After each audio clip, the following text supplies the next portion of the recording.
Assalamualaikum warahmatullahi wabarakatuh. Perkenalkan, nama saya Dian Parwati dari Universitas Muhammadiyah Tangerang. Saat ini saya akan membawakan materi tentang metodologi penelitian. Metodologi penelitian terdiri dari dua, yaitu metodologi penelitian kuantitatif dan kualitatif. Pertama, metodologi penelitian kuantitatif adalah jenis penelitian yang lebih sistematis, spesifik, struktur, dan terencana sejak awal hingga mencapai kesimpulan. Penelitian kuantitatif menekankan pada penggunaan angka yang membuatnya lebih rinci dan lebih jelas. Selain menggunakan tabel, grafik, diagram juga sangat mudah dibaca.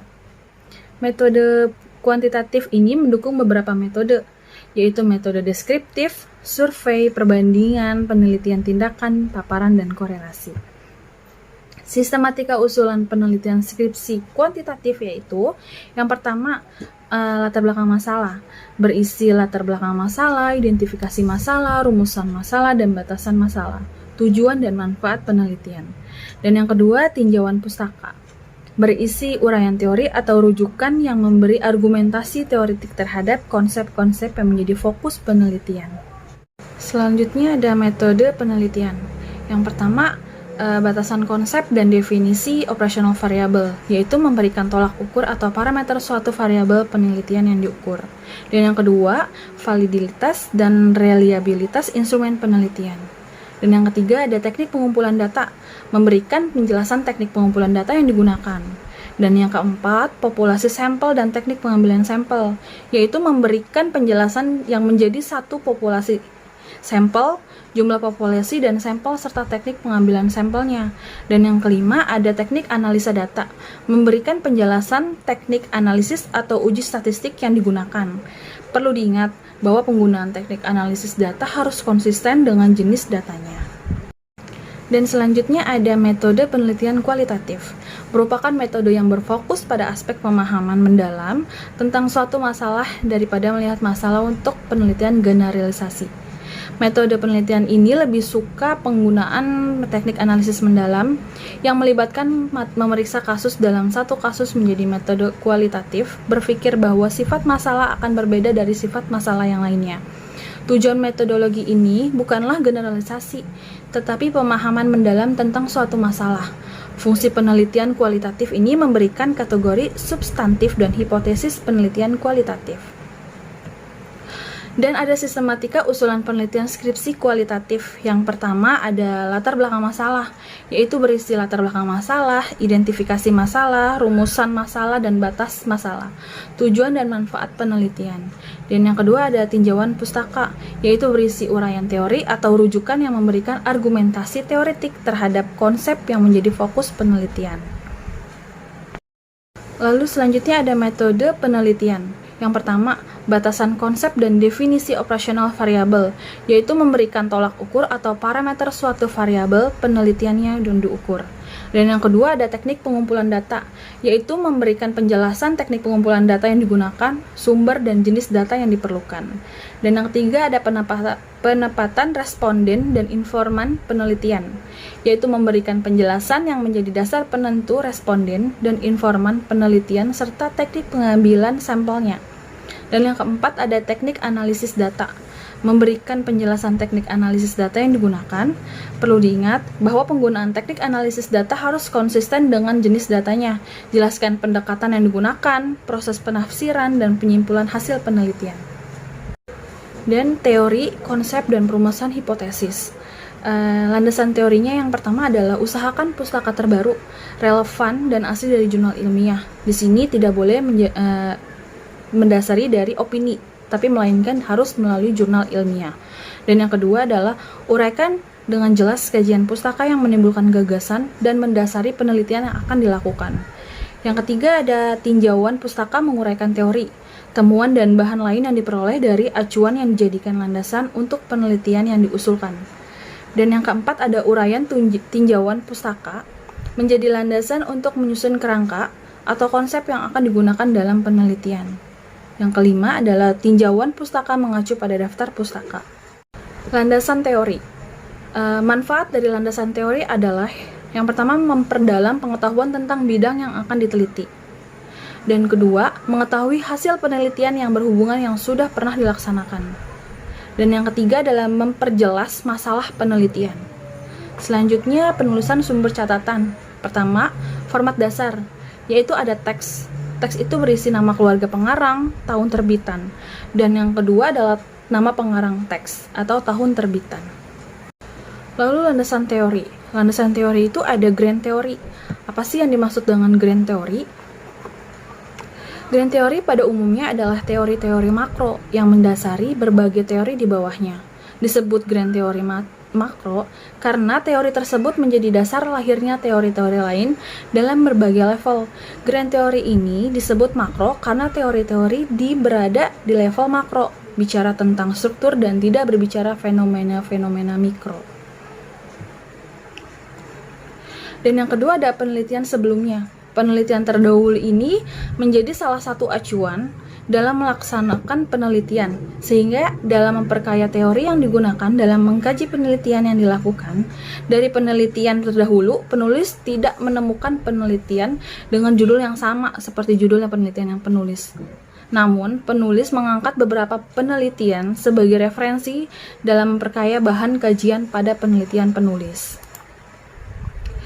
Lalu penulisan sumber catatan atau nama belakang dan tahun. Contohnya, yang pertama kepemimpinan adalah kegiatan pengaruh orang lain agar ikut serta dalam pencapaian tujuan umum.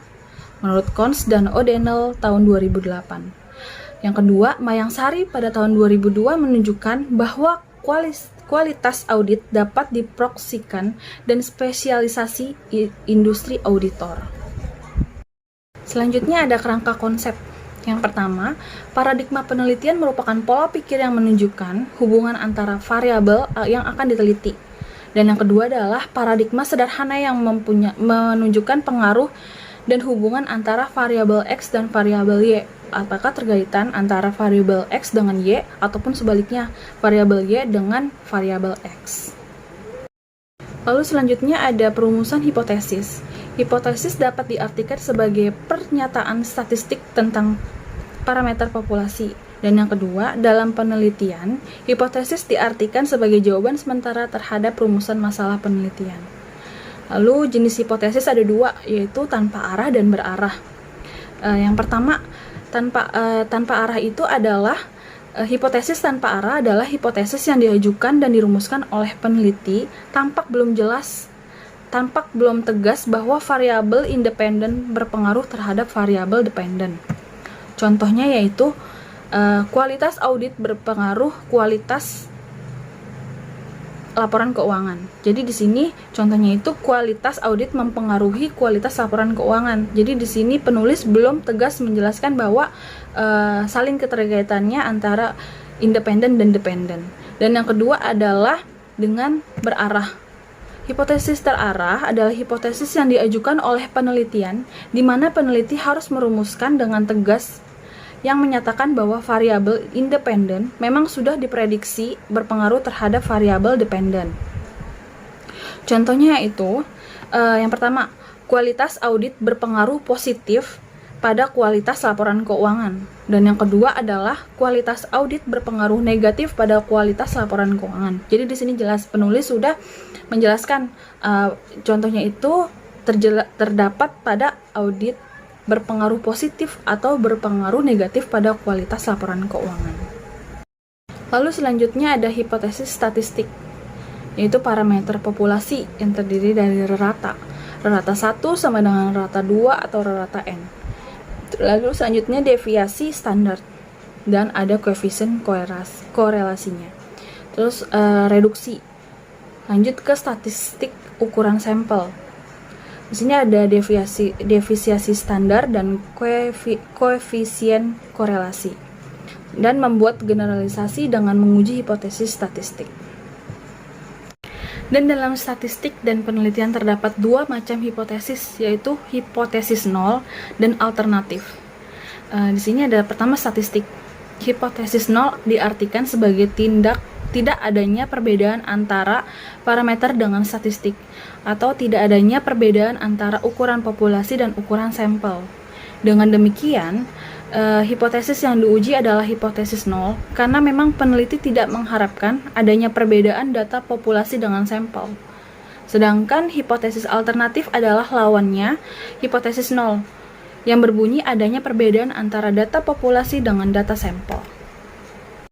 Dalam penelitian, hipotesis nol menyatakan dengan kalimat tidak adanya hubungan antara satu variabel dengan variabel lainnya, tidak adanya perbedaan antara satu variabel atau lebih pada populasi atau sampel yang berbeda, dan tidak adanya perbedaan antara yang diharapkan dengan kenyataan satu variabel atau lebih untuk populasi untuk sampel yang sama. Sedangkan hipotesis alternatif menyatakan adanya perbedaan atau hubungan. Dan selanjutnya ada bentuk rumusan hipotesis. Yang pertama, hipotesis deskriptif. Hipotesis deskriptif adalah dugaan tentang nilai suatu variabel mandiri, tidak membuat perbandingan atau hubungan. Sebagai contoh perumusan masalahnya nih ya, ada 4. Seberapa tinggi daya tahan lampu merek X? Seberapa tinggi produktivitas padi di Kabupaten Klaten? Dan yang ketiga, berapa lama daya tahan lampu merek A dan B? Yang keempatnya ada seberapa baik gaya kepemimpinan di lembaga X. Dari 4 permasalahan di atas, maka rumusan hipotesisnya adalah yang pertama, kan rumusan masalahnya itu seberapa tinggi daya tahan lampu merek X. Rumusan masalahnya, daya tahan lampu merek X sama dengan 800 jam. Dan yang kedua, seberapa tinggi produktivitas padi di Kabupaten Klaten. Dan rumusan masalahnya adalah produktivitas di Kabupaten Klaten 8 ton per hektar. Lalu, berapa lama daya tahan lampu merek A dan B? Jawabannya adalah daya tahan lampu merek A sama dengan 450 jam dan merek B adalah 600 jam. Yang terakhir, seberapa baik gaya kepemimpinan di lembaga X? Jawabannya adalah gaya kepemimpinan di lembaga X mencapai 70% dari yang diharapkan. Lalu, statistik yang digunakan untuk menguji hipotesis deskriptif. Di sini ada jenis atau tingkatan data. Dan juga ada teknik statistik yang digunakan untuk pengujian. Yang pertama, nominal. Jenis statistik yang digunakan yang pertama adalah tes binominal. Tes uji binominal digunakan untuk menguji hipotesis bila dalam populasi terdiri atas 2 kelompok kelas. Datanya berbentuk nominal atau ukuran sampelnya kecil atau kurang atau sama dengan 25. Dan yang kedua adalah chi kuadrat satu sampel. Adalah teknik statistik yang digunakan untuk menguji hipotesis bila dalam populasi terdiri atas 2 atau lebih kelas dalam data bentuk nominal dan sampel besar. Lalu ada ordinal. Tekniknya adalah rantes. Uji rantes atau keacakan adalah salah satu uji statistik non-parametrik. Uji rantes bisa digunakan untuk menguji pada kasus satu sampel, dan pengujian dengan metode ini untuk kasus satu sampel, prosedur rantes dilakukan untuk data bertingkat dari nilai variabel yang acak. Lalu yang ketiga ada menurut interval atau rasio. Itu teknik statistiknya adalah t-test satu sampel. T-test satu sampel adalah istilah lainnya disebut dengan one-step t-test method. Merupakan uji T untuk sampel tunggal jika rata-rata suatu variabel tunggal dibandingkan dengan suatu nilai konstanta tertentu. Uji T dipakai jika jumlah data sampel di bawah 30. Lalu hipotesis komparatif. Hipotesis komparatif adalah pernyataan yang menunjukkan dugaan nilai dalam satu variabel atau lebih pada sampel yang berbeda. Contoh rumusan masalah komparatif yaitu, adakah perbedaan kualitas audit KAP Big Four dan non-Big Four? Hipotesisnya, yaitu yang pertama, tidak terdapat perbedaan kualitas audit KAP Big Four dan non-Big Four. Yang kedua, kualitas audit KAP Big Four lebih rendah dibandingkan KAP non-Big Four. Dan selanjutnya, kualitas audit KAP Big Four lebih tinggi dibandingkan KAP non-Big Four. Di sini ada 2 hipotesis, hipotesis nol dan alternatif. Yang nol itu yang tidak ada keterangannya, tidak terdapat. Dan hipotesis alternatif yaitu adanya kesimpulan lebih rendah ataupun lebih tinggi. Statistik yang digunakan untuk menguji hipotesis komparatif. Di sini ada macam-macam datanya, bentuk komparasi. Lalu bentuk komparasi itu dibedakan menjadi 2 sampel dan komparatif sampel. Dibedakan lagi menjadi korelasi independen Lalu yang pertama, macam datanya yang pertama interval rasio. Dalam dua sampel berbentuk t-test atau dua sampel itu itu korelasi dan independen. Dan dalam komparatif sampelnya menggunakan one way ANOVA dan two way ANOVA. Korelasi dan independennya juga sama. Dan nominal, McNemar dan Fisher Exact C kuadrat to sample. Dalam komparasi sampelnya C kuadrat for K sample dan concan Q C kuadrat for Q sample. Ordinalnya sign test, Wilcoxon match pairs, median test, Mann-Whitty U test, Kolmogorov, Smirnov, dan Wolfowitz. Friedman, two-way ANOVA, median extension, dan Kurz-Clay-Walsh one-way ANOVA. Selanjutnya ada hipotesis hubungan atau asosiatif. Hipotesis asosiatif adalah hubungan suatu pertanyaan yang menunjukkan dugaan tentang hubungan antar dua variabel atau lebih. Contoh rumusan masalahnya yaitu, adakah hubungan gaya kepemimpinan dengan efektivitas kerja? Rumusan dan hipotesis nolnya adalah tidak ada hubungan antara gaya kepemimpinan dengan efektivitas kerja. Statistik yang digunakan untuk menguji hipotesis asosiatif, yaitu ada macam atau tingkatan datanya. Teknik korelasi yang digunakan. Yang pertama ada nominal. Teknik korelasi yang digunakan yaitu koefisien kontingensi. Koefisien kontingensi adalah uji korelasi antar dua variabel yang berskala data nominal. Fungsinya adalah untuk mengetahui asosiasi atau relasi antar dua perangkat atribut. Lalu macam ordinal. Teknik korelasinya ada dua, yaitu Spearman rank dan Kendall-Tau. Korelasi rank Spearman digunakan untuk mencari hubungan atau untuk menguji signifikansi hipotesis asosiatif bila masing-masing variabel yang digunakan berbentuk ordinal. Dan yang kedua, korelasi Kendall-Tau digunakan untuk mengukur kekuatan atau hubungan dua variabel. Dan selanjutnya interval dan rasio. Teknik korelasinya ada tiga. Yang pertama, percent product moment. Percent product moment adalah sering disebut dengan korelasi product moment, merupakan alat uji statistik yang digunakan untuk mengukur hipotesis asosiatif atau uji hubungan dua variabel bila datanya berskala interval. Dan yang kedua adalah korelasi ganda. Bentuk korelasi yang digunakan untuk melihat hubungan antara tiga atau lebih variabel atau dua atau lebih variabel independen dan satunya adalah variabel dependen. Korelasi ganda berkaitan dengan interkorelasi variabel-variabel independen sebagaimana korelasi mereka dengan variabel dependen. Dan yang ketiga ada korelasi parsial. Adalah suatu metode pengukuran keeratan hubungan atau korelasi antar variabel bebas dan variabel tak bebas dengan mengontrol natural antara variabel yang tidak terkontrol. Analisis korelasi parsial melibatkan dua variabel. Satu, buah variabel yang dianggap berpengaruh akan dikendalikan atau dibuat tetap sebagai variabel kontrol. Dan selanjutnya ada hipotesis kausal atau sebab akibat. Hipotesis kausal adalah suatu pertanyaan yang menunjukkan dugaan tentang pengaruh dua variabel atau lebih.